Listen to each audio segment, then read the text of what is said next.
ঐতিহাসিক শিৱসাগৰৰ শিৱদৌলত প্ৰাক্তন বিধায়ক কুশল দুৱৰী দলীয় সতীৰ্থৰ সৈতে ঐতিহাসিক শিৱদৌলত মহাদেৱৰ আশীষ ল'লে কুশল দুৱৰীয়ে।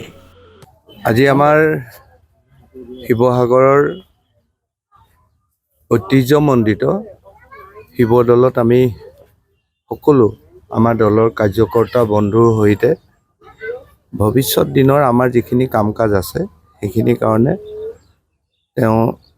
আমি আজি পূজা পাতল কৰিলোঁ আৰু আমি যিদৰে ভাবিছোঁ আমাৰ যাতে প্ৰত্যেকজন কাৰ্যকৰ্তাই শিৱসাগৰবাসী ৰাইজৰ যাতে মনৰ কামনাখিনি পূৰণ হয় তাৰ বাবে শিৱ বাবাৰ ওচৰত আমি আজি যিমানখিনি পূজা পাতল কৰিব লাগে সেইখিনি আমাৰ পূজাৰীয়ে আমাক সেইখিনি কৰি দিছে। মই আশা ৰাখিছোঁ ভৱিষ্যতৰ দিনত আমাৰ সকলো ৰাইজৰে যাতে মনোকামনাবিলাক পূৰণ হয়।